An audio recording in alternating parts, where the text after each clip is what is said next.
자, 이번에는 쿠팡 얘기 해보도록 하겠습니다. 사실 요즘에 저 이 쿠팡을 보면 이대호 기자에게 한번 걸리면 어디까지 파헤쳐질 수 있나라는 생각을 해보는데요. 과연 또 어떤 문제들이 있는지 한번 심도 있게 얘기를 나눠보도록 하겠습니다. 이대호 기자 나와 있습니다. 어서 오세요. 네, 안녕하세요.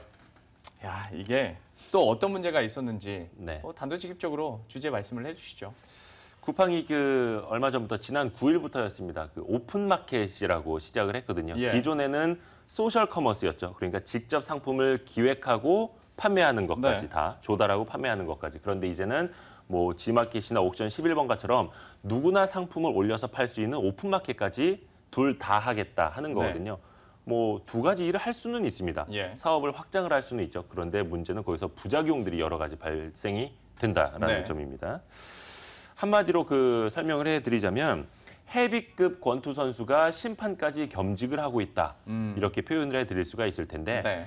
통신 판매업자뿐만이 아니라 통신 판매 중개업까지 하면서 중소상인들과 같이 그것도 하나의 링에서 경쟁을 하고 있기 때문입니다. 네. 그런데 이게 논란이 더 배가 되는 이유는 앞에서도 말씀드린 것처럼 뭐 여러 가지 일을 할 수는 있습니다. 그런데 쉽게 표현을 해드리자면 헤비급 선수와 네. 그리고 라이트급 중소 판매업자들이 같은 링에서 복싱을 하는 것도 불공정한데 네. 여기에서 쿠팡이 이 입점업체들에게 더 무거운 신발을 신게 한 겁니다.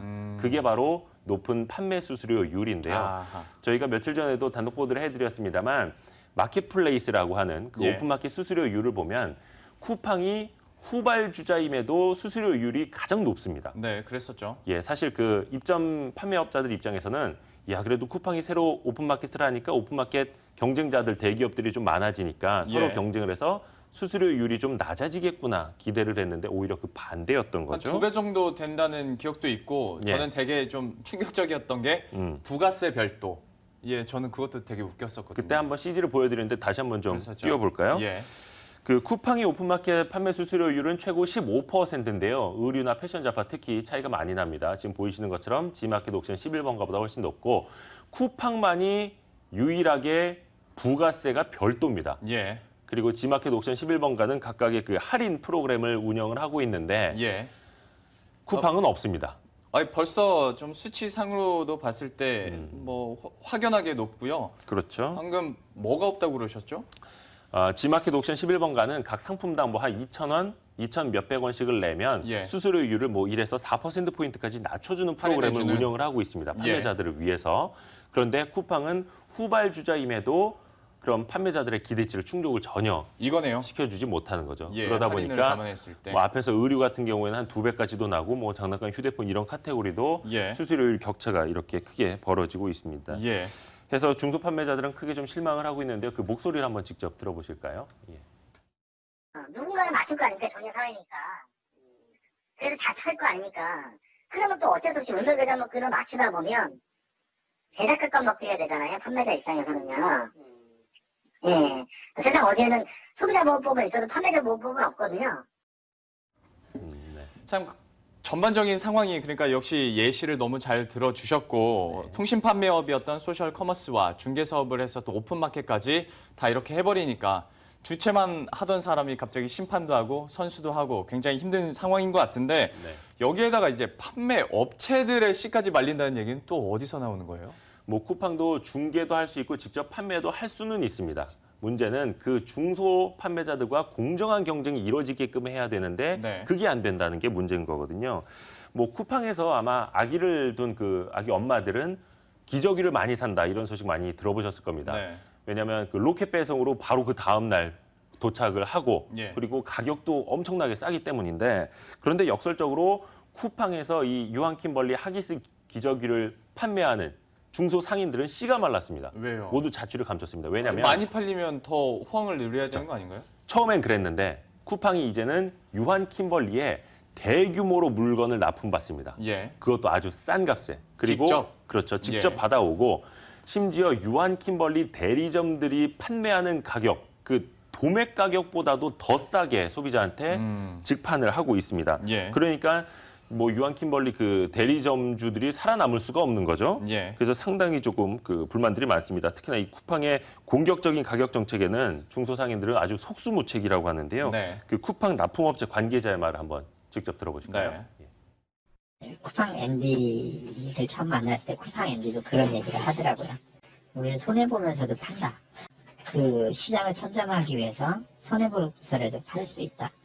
뭐 보통 제가 뭐 25% 정도 손해를 보면서도 판다라고 그러더라고요. 이게 오죽하면 하기수 기저귀 판매자들 입장에서는 네. 유한 킴벌리로부터 도매를 받는 게 아니라 쿠팡에서 우리가 사다가 팔면 그게 더 이득이다. 이런 말까지 아유, 나오고 뭐 있습니다. 진짜 그럴 수도 있겠네요. 뭐 워낙에 쿠팡이 이제 싸게 팔기 때문에 예. 그리고 앞에서 말씀드린 것처럼 이런 가격 경쟁 뭐 할 수는 있겠습니다만 쿠팡이 입점 업체들에게는 높은 판매 수수료를 받으면서 네. 이런 식으로 직접 영세업자들과 경쟁을 하고 있다. 예. 이게 좀 불공정하다라는 지적인 거죠. 네. 쿠팡 입점 업체 관계자 다른 이야기도 한번 직접 들어보시죠. 오픈마켓이라고 만들어놓고 소셜이라고 만들어놓고 자기네들이 직매입이라고 또 덮한다는 얘기 아닙니까? 오픈마켓을 만들어놓고 자기가 직접 물건 사다가 자기가 팔아요. 그럼 10군데 업체가 이 쿠팡 자체 판매를 이길 수가 있냐고요. 공정한 판매자고요. 이건 공정한 싸움은 아니잖아요. 일단 유통업계에서는 이런 지적을 내놓습니다. 이번 쿠팡 그 오픈마켓 진출을 두고 오픈마켓을 하면 이제 판매자들이 많이 들어오니까 상품 구색이 아주 다양해지지 않습니까? 그렇죠. 그래서 상품 구색도 다양하게 하고 그리고 영세 입점 업체들에게 쿠팡이 막대한 판매 수수료를 챙기고 그리고 가격 차이가 많이 나다 보니까 이를 바탕으로 해서 쿠팡의 직매입, 즉 로켓 배송 상품은 더 돋보이게 만드는 일거삼득의 효과를 누리게 될 거다. 이렇게들 지적을 합니다. 참 쿠팡 입장에서 보면 머리가 정말 잘 돌아가는 것 같습니다만은 이게 좀 딜레마인 것 같습니다. 사실 소비자 입장에서는 뭐 싸게 사니까 좋은 거 아니야라고 생각할 수 있겠지만 우리가 경제 전반적으로 돌아가는 상황들을 생각해 본다면 중간 유통상인들이 이렇게 힘들어하고 있다는 점도 분명히 문제가 될 수 있을 것 같고 장기적으로 봤을 때는 오히려 좀 문제점이 더 커지지 않을까라는 생각도 듭니다. 현재 뭐 물건을 팔 수 있도록 내가 판을 깔아줄게 해놓고 자기 물건을 뭐 80% 이상 더 크게 돋보이게 이렇게 깔아놓은 상태에서 장사를 한다면 역시 불공정 경쟁이 아닐 수밖에 없는데요. 소비자 입장에서는 그래도 싼 거 좋은 거 아니야 라고 생각하실 수 있겠지만 쿠팡에서 소비자에 대해서도 좀 보호가 제대로 이루어지지 않고 있다라는 소식도 들었거든요. 이건 또 어떤 일인가요? 쿠팡이 지난 9일에 판매 약관을 변경을 했습니다. 그러니까 기존의 소셜 커머스뿐만이 아니라 오픈마켓도 열면서 네. 여기에 해당되는 약관을 추가를 한 건데요. 그 좀 내용을 한번 볼까요? 이거군요. 예, 쿠팡 약관을 보면요. 이게 이제 오픈마켓 분야에 해당이 되는 겁니다. 회사는 마켓플레이스 서비스와 관련해서 뭐 줄줄줄줄 있고 예. 그러니까 운영 관리 책임만 부담을 하고 중간 그러니까 입점 판매자가 쿠팡에 등록한 정보, 상품 또 그 판매와 관련해서는 일체의 책임을 지지 아니한다. 이렇게 돼 있습니다. 그러니까 자기네가 직접 통신 판매업자로서 판매하는 게 아니라 통신 판매 중개업자로서 중개한 상품에 대해서는 하나도 책임지지 않는다. 네. 책임질 이유가 없다 이겁니다. 근데 사실 이것만 놓고 보면 틀린 말은 아닙니다. 왜냐하면 똑같은 오픈마켓인 G마켓 옥션 11번가도 이런 식으로 하거든요. 이거는 네. 맞는 건데 그런데 문제는 소비자가 정말 어떤 게 쿠팡의 상품이고 어떤 게 일반 판매자들의 오픈마켓 상품인지를 알기가 힘들다라는 네네네. 겁니다. 저도 이거 찾다 실패를 해서 쿠팡 측이 어떻게 다른 건지 알려달라 예. 이렇게 좀 부탁을 할 정도였는데 현재 그 이를 구분할 수 있는 유일한 방법 하나가 있는데 네. 상품 그 상세보기 내에 들어가면 아주 깨알같이 또 그건가요? 희미한 글씨로 고지가 하나 돼 있다는 겁니다. 네. 뭐 상품 페이지 들어가 보면 여러 가지 뭐 상품 사진들도 엄청나게 올라오지 않습니까? 예, 그렇죠. 설명글도 종류들은. 그거를 다 스크롤 다운하고 나면 판매자 정보가 나옵니다. 근데 제가 잠깐 한 3초 정도 봤는데 저는 찾아보세요. 아직까지는 못 찾았습니다. 어디 있는 거예요? 보면 여기는 없는 것 같고. 뭐 일단은 뭐 개인정보 다 제가 지웠고 맨 예. 밑에 이 빨간 줄을 보시면 되는데 작죠. 제가 읽어드릴게요. 예. 쿠팡은 통신판매 중개자로서 통신판매의 당사자가 아니며 광고, 상품 주문, 배송 및 환불의 의무와 책임은 각 판매자에 있습니다. 아하.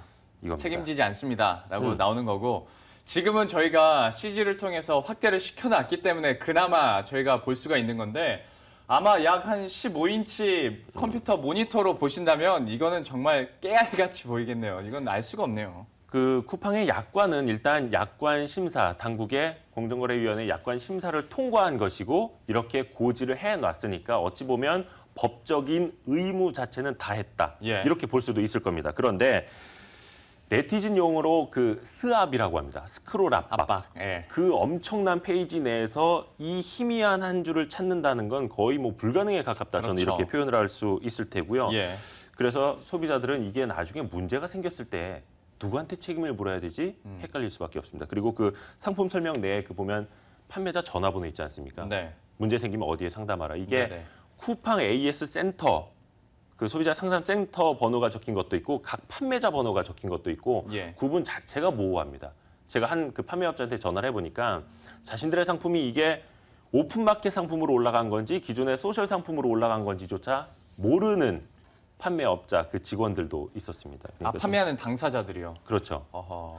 이걸 저한테 이제 제보해 주신 한 소비자가 이렇게 표현을 하시더라고요. 사실 그 오픈마켓보다 더 책임을 지는 사업자라는 믿음이 있기 때문에 이 쿠팡 소셜 커머스를 이용하는 건데 이렇게 오픈마켓 상품인 걸 구분할 수 없게 해놓고 나중에 문제가 생기면 오픈마켓처럼 판매자와 알아서 하라라는 식의 이런 건 좀 문제가 있어 보인다 이렇게 예. 지적을 했습니다. 저희 이제 쿠팡 쪽에 좀 이야기를 해보니까 네. 아직은 좀 오픈마켓은 테스트 차원이다, 테스트 단계다, 문제가 있다면 보완해 나가겠다 이런 식으로는 답변을 했습니다. 예, 뭐 이 부분에 대해서는 우리가 이전에 국감장에서도 한번 소식들 많이 전해드렸었잖아요. 네. 크게 다르진 않은 것 같고 아직까지는 뭐 개선할 사항들이 계속 나오고 있는 것 같은데 그렇다면 만약에 좀 쿠팡 이렇게 문제가 계속 뭐 노출이 되고 있는 상황인데 네. 여기에 대한 제재를 할 수 있는 방법은 전혀 없는 거예요, 그러면? 아, 지금 공정거래위원회가 실태 조사를 하고 있습니다. 네. 사실상 소셜 커머스 업체가 생긴 지 이제 한 5년 정도밖에 되지 않았기 때문에 당국이 처음으로 소셜 커머스 업체에 대해서 불공정 거래 행위가 있는지 실태 조사를 하고 있는 거고 현재 그 중간 그 판매업자들 있지 않습니까? 예. 협력사들의 모두 다 이메일을 보내서 불공정 행위가 있다면 우리에게 그 이야기를 해달라 이메일 접수를 하고 있습니다. 그런데 네. 사실 생업에 매달리고 있는 판매자들 입장에서 이거 모르는 경우 많습니다.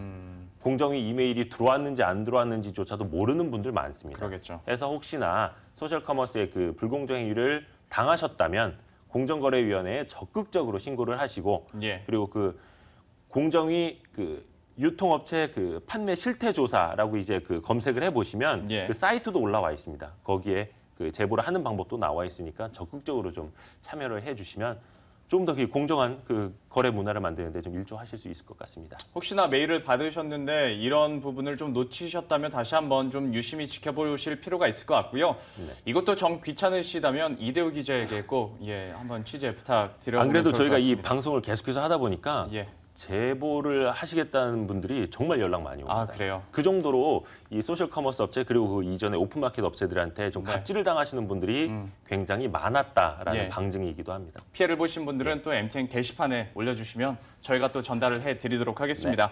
쿠팡의 이런 불공정 경쟁에 대해서 판매 행위에 대해서 전반적으로 얘기를 해봤고요.